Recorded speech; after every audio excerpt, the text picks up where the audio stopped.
All right. I am recording. Can you say something as well, just to make sure? Yeah. Okay, we're good. The lines are moving. I was looking at the wrong thing. All right, I'm pressing the button that does the Okay. thing. Okay. Well, EckhartsLadder is offline. Check out Templin Institute. Ugh. Foul shit. Yeah, I don't like that. Me neither. Hey, look, EckhartsLadder is streaming just chatting. Let's watch that. Cool. I'm not. I don't think we should wait for anyone. We should just start. And anyone who comes will just be completely confused, which I'm fine with. Yeah, I'm just making sure it's actually doing what it's supposed to and not going to my channel. Oh Because, yeah, no, it is. That would be funny though. all right.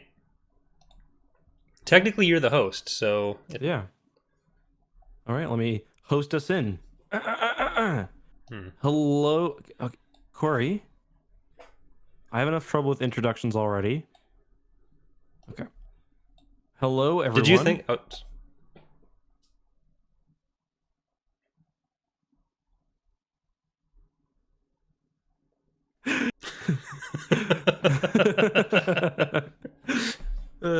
Hello, everyone. Welcome to another episode of Tapcaf Transmissions, the only Star Wars podcast and the only Star Wars book club. Today, we are discussing a very pleasant novel. It is Heirs of the Force, book one of the Young Jedi Knights series. A very simple and pleasant and quick read for this week because we've all been very busy with the last night's launch of Star Wars Squadrons. Isn't that right, young Corey? yeah. Some of us were busy with the launch. Some of us were busy with launching the game. Yeah. It was all epic. And we did speak about recently how we wanted to make sure we were a bit more reliable with the podcast. So this week, even though we did have to delay it, the audio version should be out at the right time. We're professional now. Yes. Despite Yeah, what that so- intro was, we're now professional.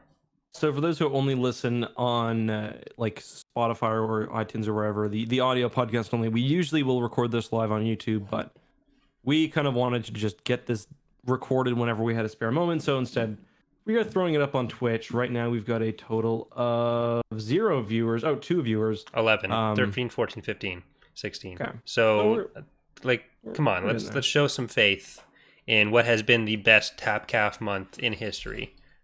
Yes, absolutely. Thank you. Prime for Minister always Trudeau actually came out and gave a statement in support of Tapcaf transmissions. I literally thought you were about to say Prime Minister Trudeau has coronavirus. No. not yet. Yeah. Yeah, so thanks everyone, by the way, for all the support this month. It has been great. And if you do want to help the podcast out more, consider leaving a good review on iTunes or wherever else. I don't think we've gotten any other really quality text reviews, like any really funny ones since last time. No, none of the real bombastic reviews. Not to be confused with Bombastic's review, which was also quite negative. He hates us. Oh, he yeah. doesn't. He's a great guy. Do you want to talk about Squadrons for just a few minutes? Did you get to play any multiplayer last night? I did. So I did the prologue basically twice because I ended up having to buy the game twice. But I'm all set up now. But I was having a lot of fun with it. I was afraid I'd be complete shit when I went from the prologue into multiplayer because chat was memeing on me pretty hard. But I did all right in my first couple games, and then I took off my headset and I did even better because I was playing in VR.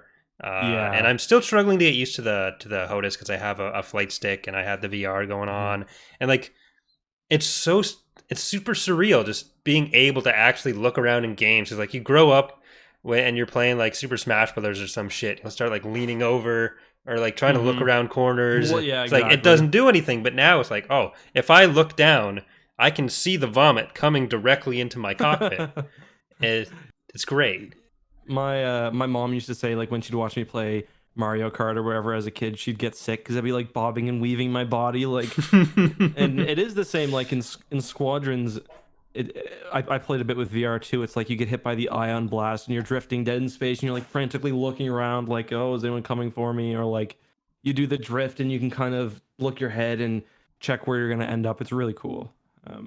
But you were saying, I think it's kind of the same issue I have, where it's like it is a little hard on the neck, isn't it? Yeah, like I was actually I thought I'd get nauseous or something, but I was fine with that. It was just if I had it on for like the first 2 hours, and I guess I haven't built up my neck strength since I was a kid. Like that was something I really focused on when I was a baby. The first 2 months of my life were really just getting that core neck strength built up, and I kind of let that go by the wayside recently.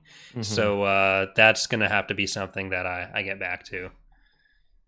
Well, I told you playing all of your video games lying down on your belly with your feet up in the air kicking was not the best idea, but here we are. Well, we have some breaking news here for the podcast. We were talking just now about how this is the best month for the podcast so far, and I actually just opened up our email to take a look at the questions for the episode, and we do have an email from Chartable. Congratulations, Tapcaf Transmissions is now ranked number 60 on the Apple Podcast TV and Film chart in Hungary. So you had me going there. I was like, oh my god, really? Still, yeah, pretty good. Thank you, Hungary. That's awesome. Thanks, guys. I was gonna say, I thought you were gonna say number 60 overall. I was gonna say that's no. Well, we are the only Star Wars podcast.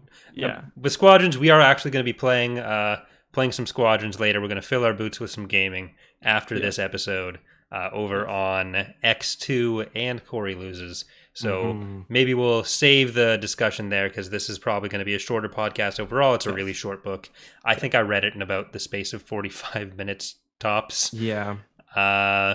How did you read it? Did you have a hard copy, or did you read it on your Kindle or something? I have ebooks of all of them, but I've been trying to find paper copies. For anyone watching the video version of this, I'm going to try to... Hold on. Jesus. It's right... I have 4 of them right there, and I don't know where I'll be able to find the other 10. I think there's 14 of them or 13 of them. Is there that many? There's quite a few.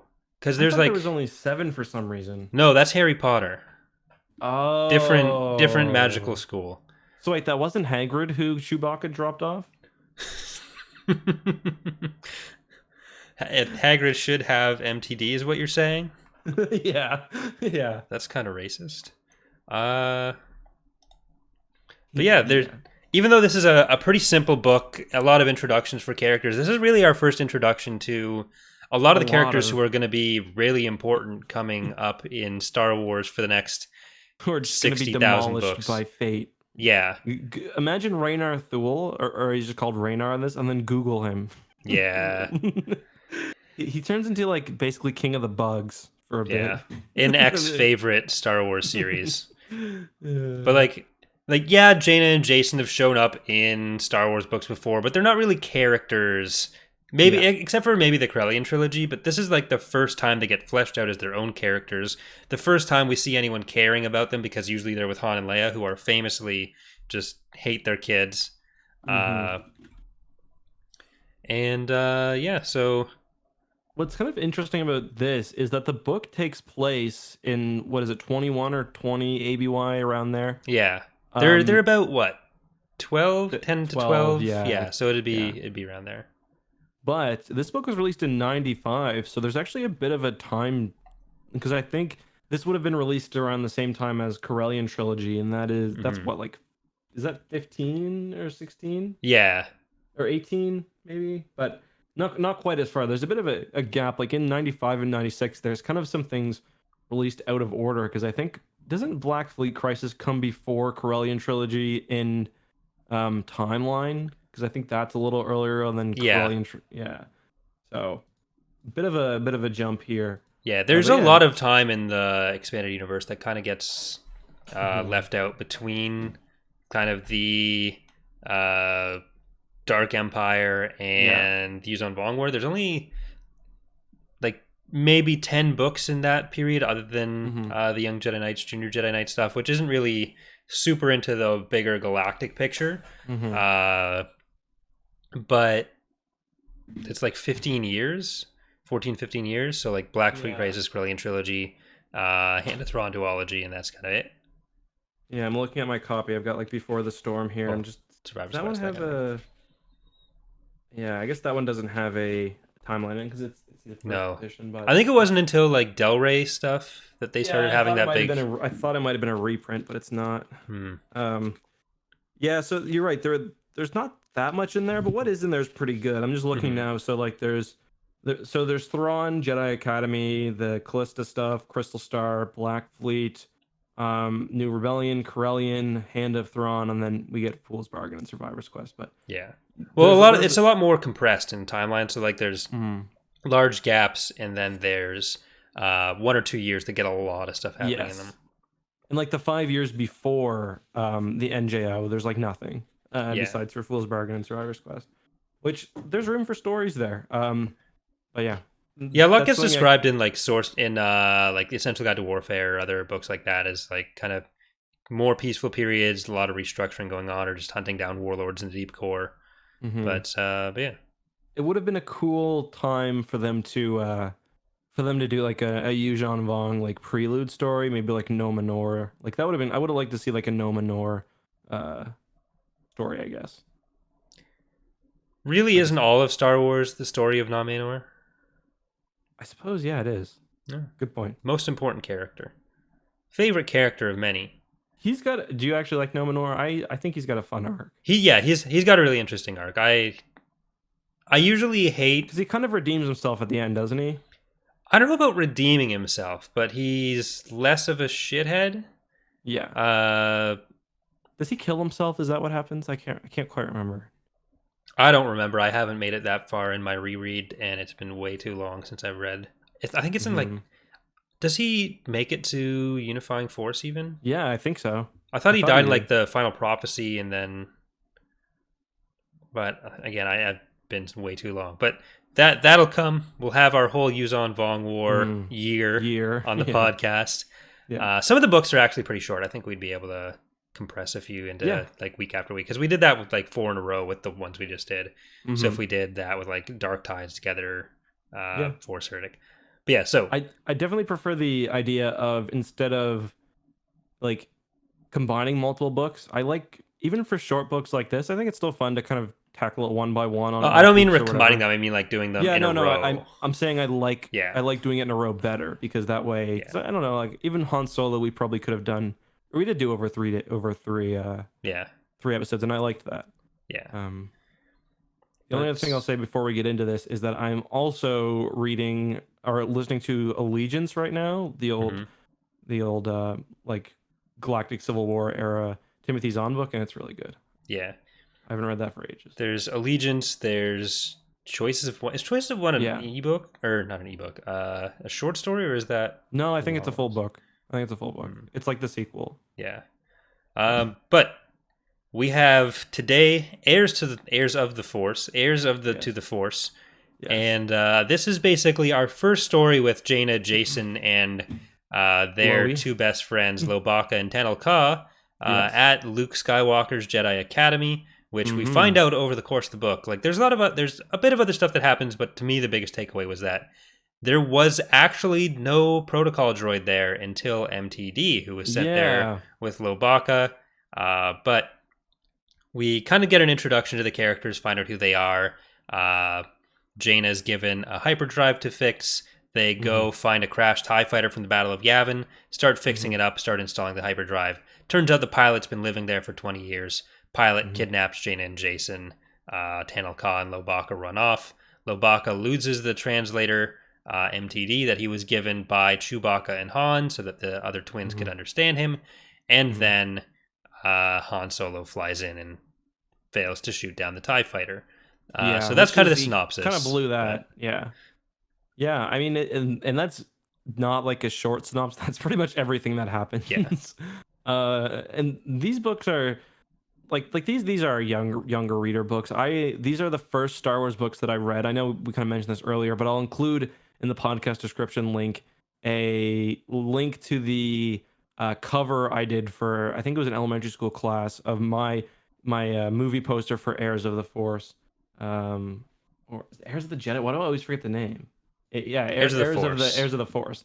I did a movie poster for it back in the day. Actually, it might not have been this book. It was one of the books in the series. I think Was it one of the Shadow Academy? I think it was Shadow Academy because that's the one that's got the actual Shadow Academy itself. I think. Yeah.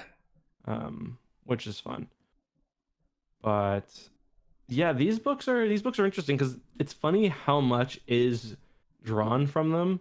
And then like especially this and Junior Jedi Knights too, and then like how these characters are just like fate just absolutely dumps on them. Yeah. Like this is the only happy moment of their lives. So like enjoy these few years. Yeah. Like Jason and Tenel Ka have a daughter together. After Jason starts his weird Sith Lord descent. And Lobaka ends up stranded on some buggy planets for a few years while George Lucas figures out whether he wants any Wookiee Jedi around. He comes back, but like by then it's too late. You can't just write out Lobaka. Jaina is she has some rough times, but she becomes essentially the Empress of the reformed Empire. Empire. On a superstar destroyer, and things we don't really know exactly how they go downhill from there, but they do. Something doesn't go right. Yeah. So yeah, really not good for them. Raynar Thal, as you were saying, one of the other characters introduced here, turns into Bug Overlord during the Darkness Crisis after he gets separated from the group. Like this is basically where we learn about the core of the Mercure Strike Team. And they're all in Young Jedi Knights, and yeah, it's nothing good happens to any of them ever. Which is a shame because these books are like they're just so pleasant. Like they're fun to read. They're easy. I think they do it like they make Yavin is like the perfect location for these books because it's like I don't know. I was thinking about this like when we were reading through Jedi Academy trilogy about how interesting Yavin is as a planet. Like there's all those mysteries out there, but it's like a place that's familiar even to movie fans. And there's like, oh yeah, we do have the Young Jedi Knights books that we can go through. Yeah. And now we're doing that, and this is the first adventure. It's a pretty small scale one. Things get a little more intense when they go to like the Shadow Academy and stuff. But yeah, like you said, this is also a very quick read. It says the Star Wars Wiki says it's 240 pages, but that'd be 240 pages of like kid-sized print. It's more like 100, I would say. Yeah, it's a super short book. So like we both, I think, really like this series. But do you think it's something that we like because we enjoyed it so much as kids, and that's kind of coloring our perception here? Or is this a thing that you would say we could recommend to adults who haven't read it yet, beyond just their value as like that's a good question. Introducing the characters, because I think it's pretty tightly done. Like there's nothing that feels kind of plotting or unnecessary. It is very tightly done. They're fun characters. Like I would personally think it is, but yeah. So like, you know, when you're a kid and you get a book, like you never get the entire series of books. So I don't remember a whole lot about this book specifically. I might not have even owned this one as a kid, but I know when we get to certain of the Shadow Academy books, I'll remember everything. So like this book, I didn't have a whole lot of nostalgia for in particular, although I really like the characters and stuff. But I still really enjoyed it, and it's well written. Like as long as you go in knowing what to expect, like it's a fun read. I would recommend it. There's lots of it's not like there's lots of fun Legends references as well. Like it's very clearly within the same universe. It's written by obviously authors who have a full understanding of the continuity and stuff. Because it is written by Kevin J. Anderson, who wrote the Jedi Academy trilogy. I mean, we got Tion in this, so yeah. What more can you want? Like Tion being like, "Hey, I can't understand you. I'm going to keep asking you the same question." When Lobaka comes back to tell the Academy that, yeah, like she didn't handle that situation well at all. She didn't think to call like Han and Chewie, who were in the system. Loie luckily did, but. That had to be like two of the most frustrating chapters in any book, where it's just like Lobaka screaming at them to help. It's like, I can't understand you. But also Loie like never thinks to like nod or shake his head to any questions. TIE Fighter. Yeah. TIE Fighter is one of the easiest Star Wars ships to draw. Trust me, I'm not a good artist, but I made a lot of TIE Fighters as a kid. TIE Fighters and Star Destroyers you can usually knock out. It's an H with a bulb in the middle and a pizza slice. Pretty much. Yeah. So you're saying that this is Loie's fault that they got kidnapped? Yeah. Okay. I mean, Loey. I was thinking that because Loey's a Wookiee. He's strong. Quirrell was off balance. He could have attacked him, but he decided to fucking scamper up a tree. Yeah, Like, who yelled run? Was that Jason that yelled run? yeah, I I think forget. so. Okay, so that's fine, but like there's clearly some different skill sets is what we'll call them in this group. Where Yes. Jaina's like the mechanical beast, Mhm. Loey's the computational whiz, Tenelka and Loey, I guess, are really strong. Tenelka's got like the actual combat training though. And Jason is empathetic. That's his superpower. Yeah, which I like. It's nice that Yeah. like it's because they could have very easily had Jaina be Jason or Jason be Jaina and be the Han Solo tough rogue who's always got his Yeah. hands dirty. But instead, he's like, he doesn't have traditionally masculine characteristics at this point. He likes bugs and flowers and stuff. Yeah. It's Well, kind of nice. yeah, because like when Han shows up to visit the kids, he says, "Oh, Jaina, you've gotten so pretty," and then he pulls out this bouquet of flowers, Yeah. and the first response is like, "Oh, okay." That's kind of Yeah. yeah. And then Jason's like, "Oh, you got me the flowers from my list. Yeah. I'm gonna go feed him right away." I really Yeah. like that. Yeah, that was really good. And it's like Jaina gets a hyperdrive, Lobaka gets he gets the skyhopper. Jason gets food for his animals. Yeah, not a great present distribution there, but Jason loves it, so whatever. Yeah, it's all that matters. They're all happy. Yeah. But like I've talked about it a lot on the podcast before, but my favorite character arc in Star Wars is Jason Solo's because he clearly wasn't initially intended to become Darth Caedus, and so No, we get for a sure. more natural kind of progression of like we get a view of him as who he starts out as, and then we see the ways that he progresses into being Darth Caedus without him having to be set up that way initially.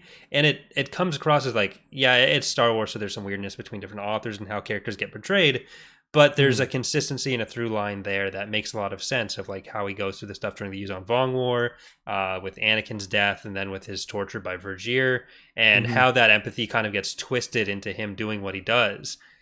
So like unlike Anakin, which you kind of get some idea of it from the three movies, it's kind of the same character arc but a lot more fleshed out, where we have those 10-year gaps or 4-year gaps with Anakin, or he starts out with some weird things and he murders people in Attack of the Clones the first time we see him anywhere near an adult.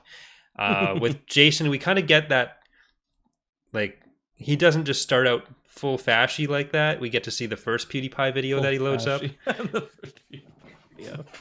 Oh, I can get us in trouble, Corey. No, you're right. He's a good character, and that's why it sucks. Well, it doesn't suck from a reader standpoint. It sucks from like, it's a convincing downfall, and it hurts to see what happens to him and how he gets twisted, just like all kind of good Jedi who go evil do. But yeah, he's a fun character in this, and Jaina is too. They've got the fun kind of twin relationship, better than because even though Luke and Leia are twins, you never really feel like it, I guess. Yeah, Luke spends way too much time hitting on Leia for it to really come across that way. Yeah, and I mentioned I was reading Allegiance now, and that's between I think it's between Yavin, or it's between episode 4 and episode 5. So Luke's still kind of, it's like you get a lot of Luke's internal monologue. It's like, that means I get to spend more time with Leia. That's awesome. Like, oh man. Like Timothy Zahn has a very fine line to walk here to not make these characters more weird than they already are. Yeah. I feel like if that had been a thing that gets dropped in the book set between New Hope and Empire Strikes Back, and yeah, I would have been okay with that. I would have been okay with that inconsistency there. We didn't need more of that. Yeah, no, I agree. But yeah, they do feel like twins, and they're not the Force gods yet, so they're still pretty limited. Like when they get, taken hostage by essentially just a pilot with a gun, it's like that's life or death for them. It's not like old Jason where he'd laugh at that and deflect the bullet through force waves. It's like, yeah, this is real shit. Yeah. He doesn't really contribute much to anything that happens in this book other than like getting people in trouble with the snake at the start. Because like he has the plan of like, oh, I'm going to leave this snake here, and I see how that could help stop Quarrel, and then the snake bites Quarrel, who's the TIE pilot, when he's Yeah. flying away. It's like, oh, there's a snake on my glove, Chuck. And that's about as far as that goes. But I was thinking the snake isn't it supposed to make you fall asleep? Yeah, the venom does, but it doesn't penetrate the glove. Oh, okay. I think it throws it at the basically the TIE's garbage chute, Pretty much. which is like not super epic for the snake. No, the snake is. There's the scene of like Jaina and Jason wondering, I wonder how that snake is now. Meanwhile, plummeting to its death. Yeah, the Star Wars audiobooks have a good tendency of using the how we yell or whatever it's called. The Wilhelm And scream. No, not the Wilhelms. It's like a different one. It's like you'd recognize it if you heard it. But there's no audiobook for this, unfortunately, but I like to imagine that they would have included that when the snake was falling out. So do we need to just do that? Do we need to make the Young Jedi Knights audiobooks? Only if I can be Lobaka. You can only be Lobaka. Deal. I'll do the rest of everything. You just gotta. Can I be the Lobaka. droid as well? Sure. Okay. That's basically being Lobaka. Yeah, exactly. I just wanted some continuity there. Yeah.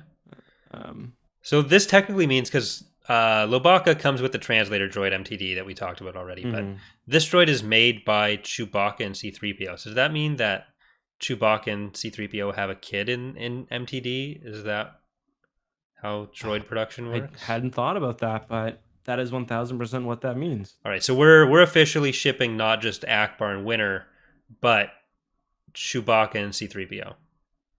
I'm digging it. This will be the next thing that we can like search up on Reddit to see who's talking about Tapcaf transmissions. That moment in Empire Strikes Back when C-3PO's on Chewbacca's back, he's like, "Oh God, I'm developing a fetish." Like, I don't like what this is doing to my brain. Yeah, it could be. I mean, I gotta look into that. There's some research that needs to be done, but yeah, I think it's all right. We're signing off on that. Yeah. If we can get some fan art sent into tapcaftransmissions@gmail.com. Eck will put that in his private collection. I will. I'll have to check the for C-3PO's reaction after Vector Prime, just to kind of suss out how he's feeling, so I can really kind of get this theory narrowed down a bit. We'll pin that for later discussion throughout the series for sure. Speaking of Empire Strikes Back, I thought they refer to Lando as dark and dashing. I don't know. It's like he's a black person, but like, isn't that kind of a crude thing to say? They call him Han's dark and dashing friend. Yeah. I read it and I was like, I don't know. I've got 4 notes for this, and that's one of them. My first note's Raynar. My second note is... Oh, no, I've got 5. My second note is dark and dashing. My third note is the children are so desperate to see Han... ... Why? Question mark. It's like, if Winter was coming to visit, I get that. But like, why do these kids even like Han? They've got like Stockholm syndrome. Is Han a better parent than Leia? Yes, 100%. Yeah. Yeah. It's like Han does acknowledge them a lot more, and like it seems like Leia is the one that's most prone to just be like, "Hey, Winter, take them. I don't want to deal with them." But we'll have to track, because there's I think next book is that when Zek shows up the first time. Maybe it might be the book after. Yeah, well, Zek shows up at some point. They have a lot more family time together. We're gonna have to keep an eye on the development of the relationship between Jason, Jaina, Han, and Leia, and I guess Anakin will be around a little bit as well. But yeah, and that'll be good going into the Corellian trilogy and in Crystal Star. The kids are pretty important in Crystal Star, from what I remember as well. Yeah. I don't know if Anakin is, but yeah, because they were trapped on Hethrier's thing, right? Yeah, I think so. I always get that stuff with that confused with stuff from the Young Jedi Knight stuff, because it's pretty similar. Yeah. It's like, I think aren't they both called the Empire Reborn as well? Well, there's the Empire Reborn, the Restored Empire, right? The Empire Restored, the Empire Reborn, the Empire. Young the Giant is involved for some reason, and then yeah. I just can't wait till we get to the Diversity Alliance. book, because that one I can use that to clickbait people on YouTube who are angry about diversity in Star Wars. I'll be like, the Diversity Alliance almost destroyed the galaxy because it's anti-human and anti-Jedi according to Wiki. I don't really remember all the details, but I remember they're not good guys. So, well, it's like the Peace Brigade. It's and it's couching. Yeah, Yeah. Euphemism. Appropriation appropriation. Yeah, it's like how the People's Democratic Republic usually means no. The exact opposite. Yeah. The people's very undemocratic dictatorship. Yeah. I do like about this book how, like, and I think that it was a good idea to have Kevin J. Anderson write these books, or he co-writes them. Is it with his wife? I think Rebecca Moista does write a good amount of them. They may alternate back and forth. I think they're both credited for most of them. I'd have to look at the physical copy again, because like my ebook copies are, I don't know if they were like transcribed text, speech to text. Probably the exact same one that I have, where it's like mostly readable, but there's like a couple, like you can tell that's a page number or something. Well, it's just like places where a word will make no sense, or there's some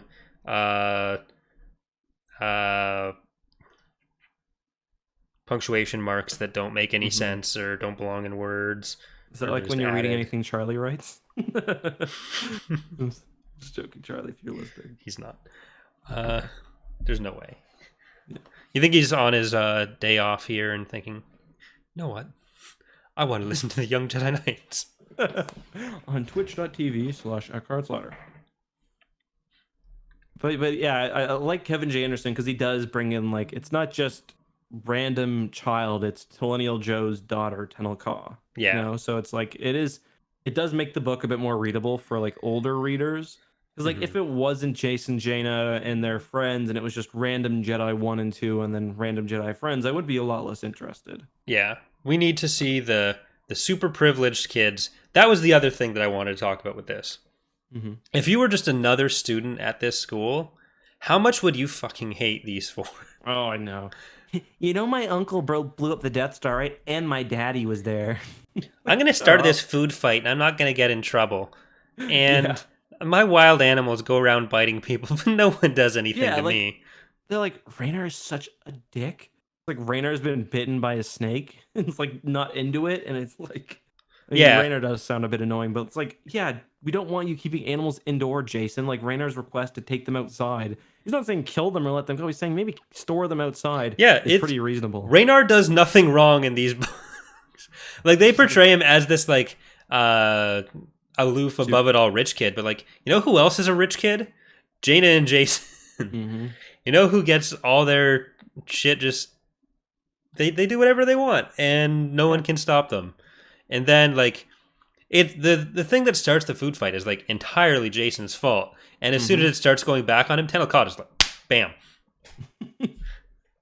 I forgot Tenel Ka was so, like, they make her, like, just not... She's completely stoic the entire time, and I guess I forgot that about her at this point. I mean, she is kind of like that later on, but not to the same kind of degree as she is now. Does she ever end up laughing, like legitimately laughing at one of Jason's jokes ever? I don't think it ever happens. There were some pretty funny ones. The one with the droid with his head falling off, I thought was pretty funny. There was the one about, what do you call the person who brings the Rancors dinner, an appetizer? That's decent. Like, they weren't terrible jokes. They were the kind of thing that you'd say knowing they're corny jokes. And I think the real question with Jason in this book is, how aware of how corny his jokes are is he? And that's really where the deciding line is on whether Jason is annoying or funny. I mean, I don't think Jason does a whole lot that's super annoying. Like, the animal stuff is a bit much. He, like, kind of coerces Jaina. Well, not coerces. That's obviously too strong a point. But he forces Jaina to make him cages and stuff for his animals. But it's just like it's endearing in a way as well. Yeah. It's like he's so passionate about this stuff. That's really why. Yeah, Jason, his thing is basically always he gets these strong ideas and always runs with them. And the ideas get worse and worse as he gets older. That's kind of his thing. Because there's a lot between His him and ideas get Anakin. worse and worse. Yeah, I mean, yeah, that's one way to put firebombing Kashyyyk. Or Well, there's bombarding a it from. There is a reason. Like no the progression from I'm going to keep these animals that I love in the Jedi Temple regardless of what anyone says, to like his debates with Anakin over like what the Jedi should be or what his role as a Jedi should be, where he's like obstinate about how no, the Jedi need to do this, this, and this, and he won't listen to Luke, he won't listen to Kip even, and then it turns into like, oh, maybe I was wrong, but I'm still not going to listen to anyone else, and he just keeps going along that path. I mean, yeah, and maybe there's an analogy for how he wanted to rule the galaxy through a dictatorship to protect everyone. Maybe that's putting the similar animals to, in cages in exactly. his bedroom. Yeah. See, it's almost the exact same thing if you think about it. Well, I was actually thinking when Luke, because Lobaka flies his little skyhopper down at Quarrel to kind of hopefully distract him and let Jaina and Jason get away, and gets shot down by Quarrel, makes it eventually back, and he's fixing it, and Luke's like, yeah, I used to have one of these bullseye womp rats back. And it's like, is that a sociopathic thing to do? Like, when kids are hurting animals, that's usually a bad sign. And like, I mean, it doesn't sound like he's hunting them for food for the moisture farm. It sounds like he's just flying around finding wild animals he can shoot at. Yeah, I mean, but that's a pretty common thing people would do on, you take your BB gun out and you shoot at rats. I don't know. Sociopathic. I mean, I wouldn't do it. I don't think Jason would be a huge fan of it. Young Jason anyway, but yeah, I don't know if it's like it's sport, I guess. He's not doing it like out of sadism. He's doing it as sport, which maybe the distinction's not as big as I'm making it, but he's not, but like it's not quite the same as like the people who would like pin the rat down and cut off its legs or something. Yeah. But just imagine you're Wedge Antilles and think about what their relationship is like later. Your first impression of this guy is like you're the seasoned starfighter pilot, and this farm boy shows up, says that your idea is stupid, while telling you he used to just go around murdering animals. What kind of first impression is that? It's a good point, man. It's a good point. To be fair, just to be clear for everyone, I'm not actually calling Luke a sociopath. Just an incel. He's an incel, but yeah. Is there much else you want to talk about here with the introduction of these characters? Do you want to like do a ranking of our favorite of the four? Yeah. Speaking of ranking, I was thinking maybe we should just rank the series as a whole. Yeah, we won't bother putting these in arcs maybe. Yeah, the new characters, I'd say Jason, Jaina, Loie, Tenel-Ka, but I like all of them. Yeah, I'd probably agree with that. Tenel-Ka doesn't really get much characterization here. When she gets her arm cut off, I think that book is a lot more about her and where she actually like develops a personality. Yes. She gets to face some. I do like the scene where she's going into the cave. I like. It kind of just reminds you that she is just a kid, and then the same bats that attack Luke earlier in the Jedi Knight or the Jedi Academy trilogy. I liked what was else I was going to say about her? Yeah, they're all good characters at this point. They're all fun. Quarrel is probably my least favorite in the book, just because you kind of expect him to. He's still brainwashed at this point, at least, and he hasn't broken out of it yet. So he's not a bad character either. You did a whole video on him, didn't you? I did. The TIE fighter who survived the Battle of Endor. Or Yavin. He didn't survive Endor. He technically survived past Endor, but he wasn't there. Yeah. So, do you want to move on to our email questions? We did get a few, and then... Yeah, the only thing I'll say is that there's another version of the story where Han just comes ripping in with the Falcon and just blasts Quarrel with like a quad laser cannon shot and just like explodes him in front of the children and like... But then do they escape from the Shadow Academy? Maybe not. Maybe not, yeah. Because Quarrel helps him out there. He does. Maybe not. Yeah, let's talk about. This is just for as a side note for our because we've been doing some tabletop games with Captain Shack that you can all check out on our channels or Shack's channel. It's a lot of fun. But this is why you don't. If you like ever don't kill an NPC, maybe ask them their name, and then the DM will write that down, and maybe they'll come in and help you later. That's something we should keep in mind going forward. Yeah, like Trass. Yeah, I was nice to Trass, and now I coerced him into my U-wing, but now I've got a co-pilot who helps me out all the time. Yeah, but that was someone that Shaq already had planned. You can put the DM sure. like on the spot and make him have to come up with a character with a name and shit for characters that they thought would just get blown up by a couple stray blaster bolts, and that's really where the fun in tabletop like that. games comes If in. you had succeeded at reviving that Mon Cala. Yeah, when Shaq was putting that body on the floor, he wasn't thinking like, "Oh, I'm going to have to come up with a backstory for this guy." But then if I'd succeeded in reviving him, suddenly Shaq has a whole extra bit of work to do. I think that my U-wing can carry 8 passengers or something, plus the pilot and the co-pilot. So I just want to get like a full squad there to come on our adventures with us.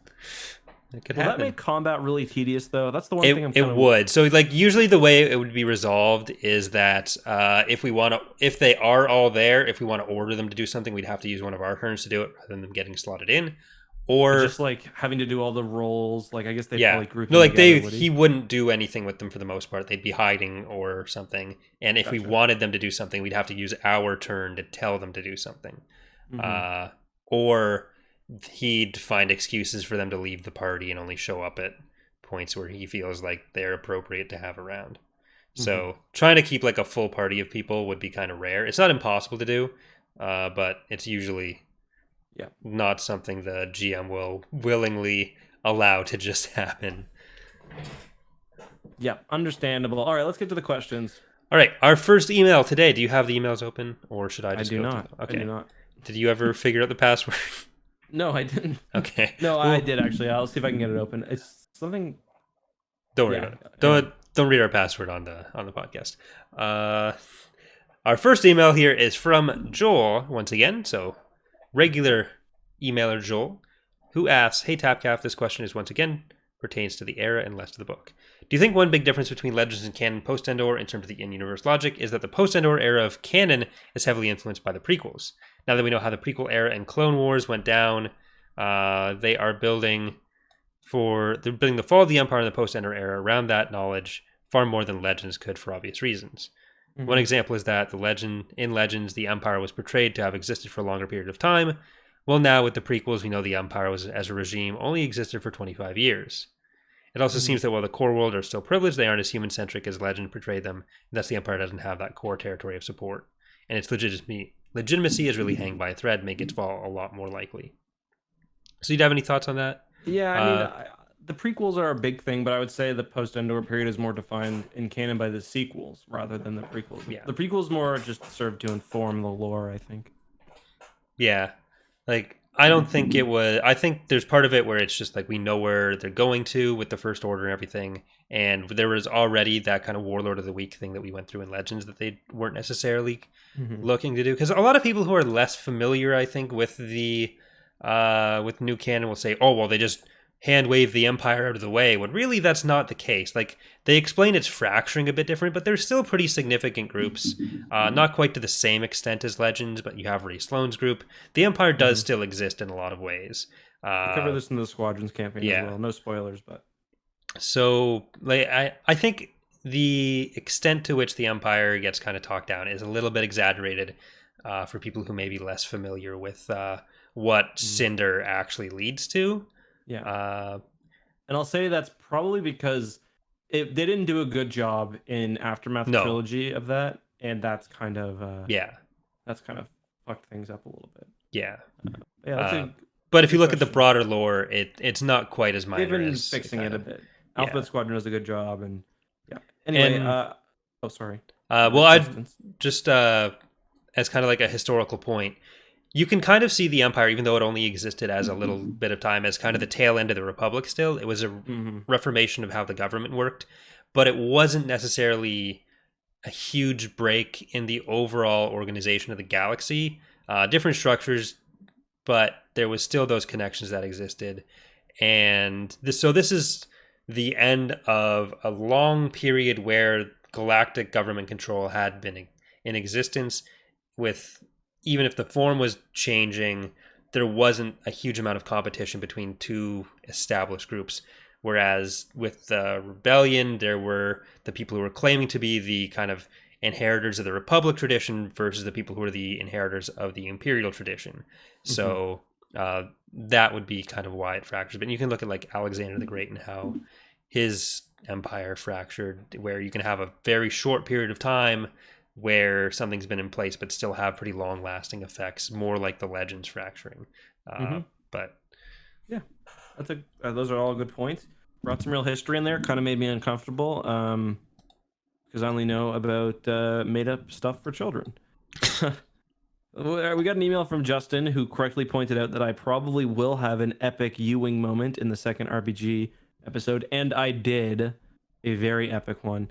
He's got a lot of questions here, so I'm going to try to just choose one. Did you have one from Justin you thought we should answer particular? Because I don't think we have time to cover.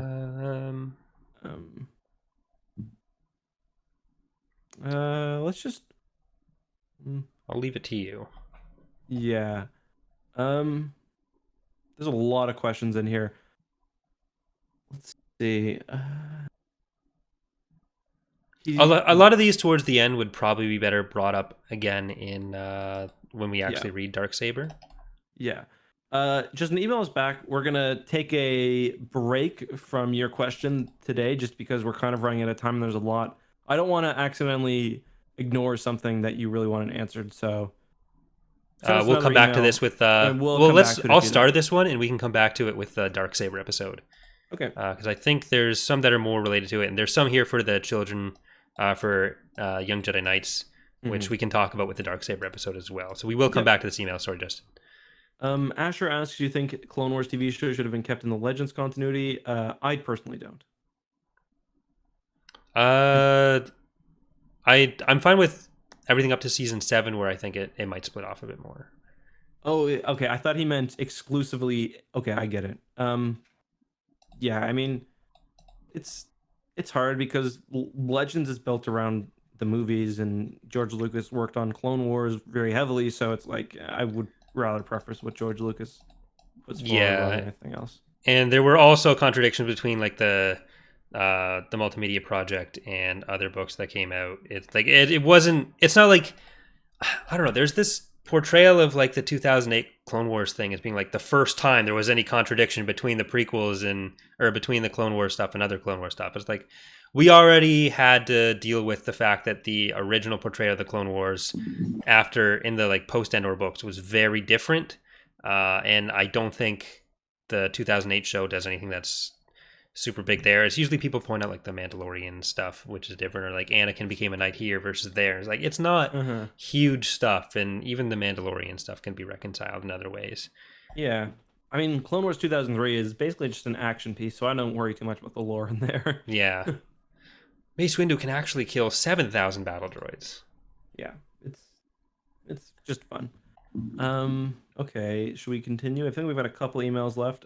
We have one from, or maybe this is the last one. We have one from Javier who asks how he thinks that the sequel trilogy would have been better off with someone from Legends like Vergir, Crate, Lumaya, being a villain, or even just Kylo Ren being a former student of Luke who rejects his teaching and doing his own thing. I guess instead of having a Snoke or Palpatine figure.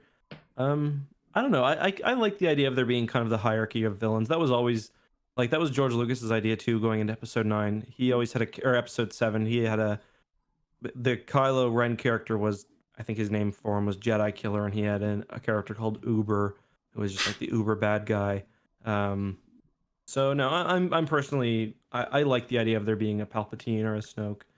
But I mean, if you have Vergir or a Crate, then I think there needs to be somebody below them. And I just think Kylo Ren's a really good character. So yeah, Kylo is like struggling with kind of his ancestry, and also figure out where he fits in, and being manipulated is a big part of that. So I wouldn't want to just make him kind of the original big bad there. I kind of prefer how it was handled than just having so much would have to change. It's hard to do just a one-off comparison there. Yeah. But I don't know that there's necessarily a Legends character that I'd want to slot in as the role of Snoke and Palpatine. Like I do think that we didn't need Snoke and Palpatine. I would have preferred Palpatine was just leave him dead. We don't need another Dark Empire, and have Snoke stay as whatever Palpatine role. If you want to make Snoke like a failed Palpatine clone, maybe, but we don't need Snoke and then Palpatine. Agreed. As far as like the examples of Vergier, Crate, and Lumaya, I mean, people have to remember as well, Lumaya was basically dragged from obscurity from a Marvel Comics and just happened to kind of work pretty well. But so yeah, I like she's essentially a new character too in Legacy of the Force. So yeah, I like Kylo Ren, but there could have been it's the big bad I have problems with, not the idea of a big bad, what they did specifically. Yeah, same. And I don't feel like it was a spot where there's a Legends character that you can directly slot in without it having to be changed enough that people would still complain and say, "Oh, they ruined this character." And because like I don't see I don't like Darth Crate in the first place. Yeah, I don't think Crate's a good character. So I wouldn't have really wanted to see him. Like I kind of like him in the lead up to Legacy in some places. Yes, but in Legacy, I don't really like Crate as a character. So basically getting Legacy Comics the movie, which would be what Darth Crate in Charge would kind of look like if he is the same character. I don't think that would have been kind of what I wanted. And Vergier and Lumaya is kind of like these big faction leaders instead of people who are just kind of manipulating someone else. Even if they're involved in some way, if you had a character like that, then Lumaya was kind of like that. She was like in her secret asteroid base and stuff, but I get what you mean. No, I'm saying that would be the role they can fill. So if you did want to have like so if you do, I guess if you have a First Order, you need you need a Palpatine. Maybe that would be a way to have like the Snoke character be like Lumaya or Vergier kind of character, and then not have them set up as the Supreme Leader, have them just be like this teacher for Kylo Ren, who's directly working for Palpatine, who we already know from Episode 7 is there, rather than Snoke's in charge. Oh wait, Snoke's dead. Palpatine was in charge the whole time. Gotcha. Yeah, no, good point. I think that's all we have for emails today, and I think that is pretty much where we're going to have to wrap things up. Is there any final thoughts you have, Corey? Next week will be Dark Saber, and then we'll be back, I guess, with this the week after that, most likely. Yes, and at some point in there, you'll be getting ready for your 2-week break. Yes. Where we will not have the podcast, but we will come back and fill our boots with Star Wars books. But for now, we're going to fill our boots with gaming on X2 and Corey Loses with Star Wars Squadrons. Yeah, so we'll be playing Star Wars Squadrons after this. If you're listening to the audio version and you're interested in Squadrons, go subscribe to our channels so you can catch it live next time. Yeah. And we'll be going like pretty much right away live on our other channel. Maybe like a 5 to 10 minute setup or grab a snack. But that'll be over on YouTube for those who are watching on Twitch right now. Yep. All right, with that, I'm going to end the podcast. Good night, everybody. Bye.